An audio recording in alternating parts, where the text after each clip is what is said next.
geothermal energy so Jio মানে আর্থ থার্মেল মানে hit তো মানে বেসিক্যালি হিট ডিরাইভ ফ্রম আর্থ তাকে কি বুলি কয় জিওথার্মাল এনার্জি বুলি কোৱা হয় তো পাই কৰ পৰা হিট এনাৰ্জি পাই তোমাৰ হট ৰকৰ পৰা এতিয়া হট ৰক কি হয় হট ৰক একচুৱেলি তোমাৰ হটস্পট বুলি এটা এৰিয়া আছে হটস্পটত পোৱা তোমাৰ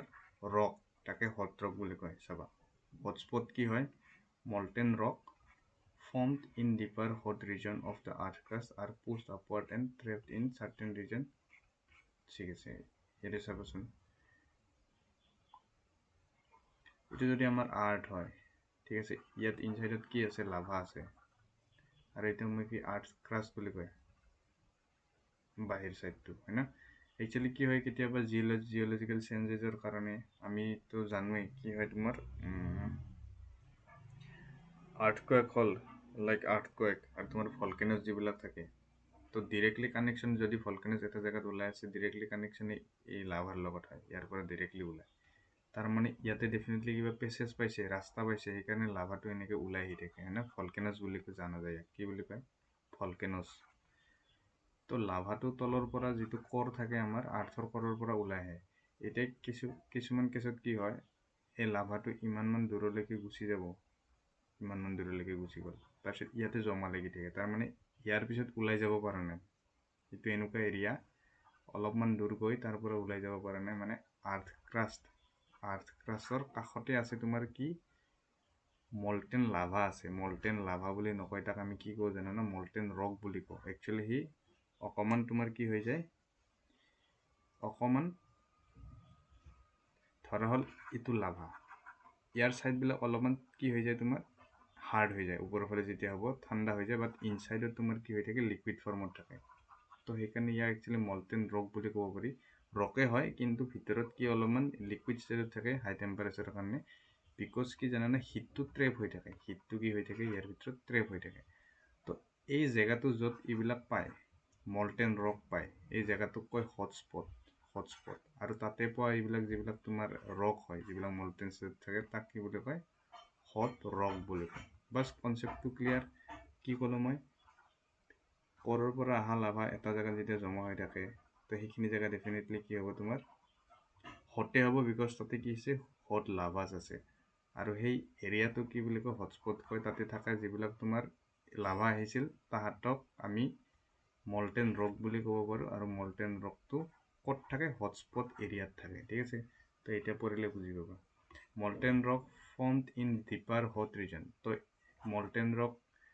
ডিপাৰ ৰিজনতে হৈছে আমাৰ আৰ্থক্ৰাষ্টৰ ডিপাৰ ৰিজনত যিটো তোমাৰ মল্টেন ৰক হৈছে ঠিক আছে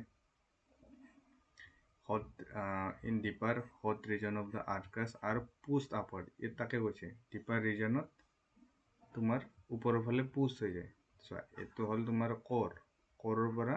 ওপৰৰ ফালে পুষ্ট হৈ আছে কি পুষ্ট হৈ আছে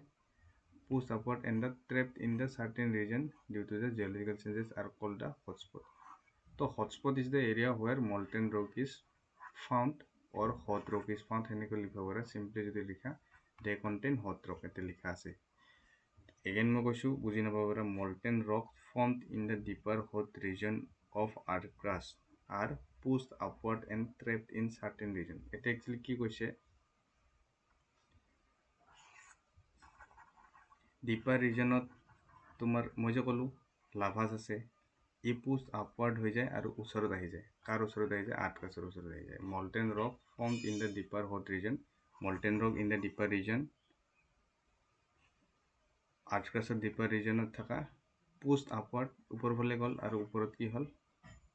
ট্ৰেপ হৈ থাকিল মানে ইয়াৰ বাহিৰত ওলাব নোৱাৰিলে তলৰ পৰা ওপৰৰ ফালেতো গ'ল বা ইয়াতে জমা লাগি থাকিল তো ট্ৰেপ হৈ থকা বুলি কয় মানে এটা জেগাত যাতে জমি আছে তো ট্ৰেপড ইন চাৰ্টেন ৰিজন যিটো ৰিজনত থাকে সেইটোকে কি বুলি কয় হটস্পট বুলি কয় হটস্পট ঠিক আছে তো হটস্পটৰ ডেফিনেশ্যন সেইটো দেন কৈছে when underground water আৰু মই কি কৰোঁ আৰ্থ ক্ৰাষ্টৰ লেয়াৰৰ তলতে থাকে সেই হটস্পটটো তো ডেফিনেটলি ইয়াতে ৱাটাৰো আছে মানে ইমানটো ডেফটত নাই এই বস্তুখিনি অলপ ওপৰতে আছে তো ৱাটাৰো থাকে ইয়াতে কি ৱাটাৰ থাকে আণ্ডাৰগ্ৰাউণ্ড ৱাটাৰ থাকে underground water comes in contact ইহঁতৰ যেতিয়া কণ্টেক্টটো আহিব আণ্ডাৰগ্ৰাউণ্ড ৱাটাৰ ৰকৰ কণ্টেক্টটোত আহিলে কি হ'ব গৰম হৈ ভেপৰাইজ হ'ব আৰু ভেপৰাইজ হোৱাৰ লগে লগে ৱাটাৰ এনেকৈ কি হয় ৱাটাৰৰ স্প্ৰিং আহে তোমাৰ ষ্টিমৰ স্প্ৰিং বুলি কয় steam is generated steam trapped in the rock is routed through the pipes in a turbine used to generate electricity আচ্ছা দুই ধৰণৰ হয় এই কেছটো অলপ এতিয়া আধা আধা ইনফৰমেশ্যন দিয়া আছে ইয়াতে ধৰা এইটো হটস্পট আছে ইয়াতে ৱাটাৰ আছে ৱাটাৰ ইয়াৰ কণ্টেক্টত আহিলে ডেফিনেটলি কি হ'ব গৰম হ'ব ভেপৰাইজ হ'ব আৰু ইফালে যদি কিবা পেচেজ পায় তাৰ মাজেদি ওলাই যাব এতিয়া কি হ'ব এইটো হট স্প্ৰিং বুলি কয় হট স্প্ৰিং হ'ব মানে ষ্টিম ওলাই যায় তো সেইটো হ'ল হট স্প্ৰিং ঠিক আছে আৰু কি হ'ব পাৰে এই যিটো চলিড ৰক বুলি ক'লোঁ এই ৰকৰ ভিতৰতে তোমাৰ ষ্টিমটো ট্ৰেপ হৈ থাকিব পাৰে একেলগে ঠিক আছে মানে ৰক আছে ধৰা ষ্টিম জেনেৰেট হৈছিল এইবিলাকত দেন ৰক চলিড অলপমান টাইট হ'ল তোমাৰ যেতিয়া কুলিং হ'ল ৰকৰ ভিতৰত ষ্টিম আহিল তো তাক যদি তোমাৰ কি হল কৰি দিয়া হয় ইয়াৰ পৰাও তোমাৰ কি ওলাই যায় ষ্টিম ওলাই যায় তো সেইটোকে ইউজ কৰিব পাৰি আৰু এই ষ্টিমটো টাৰবাইনত যেতিয়া লগাবা ফলবোৰ ষ্টিম আহিছে টাৰবাইনত যেতিয়া লগাবা টাৰবাইন ঘূৰিব তাৰ পৰা কি পাম আমি ইলেক্ট্ৰিচিটি পাম তো সেইটোৱে কথা এইখিনি মনত ৰাখিলে হৈ যাব গতিকে দিছে ইকনমিকেল টু ইউজ সিহঁতে ইকনমিকেল হয় বিকজ ইয়াৰ কাৰণে বেছি ইকুইপমেণ্ট নালাগে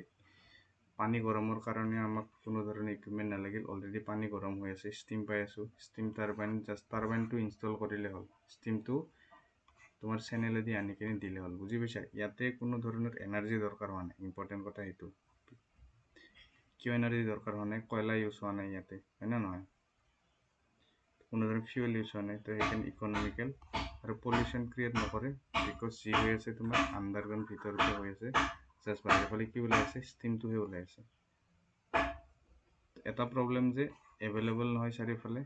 আৰু ড্ৰিলিং কৰিব লগা হয় মাটিৰ ভিতৰত সেইটো এটা প্ৰব্লেম হয় এইটো কেছত তো নিউজিলেণ্ড আৰু USA তো চব জেগাতে নাপায় এই বস্তুটো ঠিক আছে তো আই হোপ বুজি পাইছা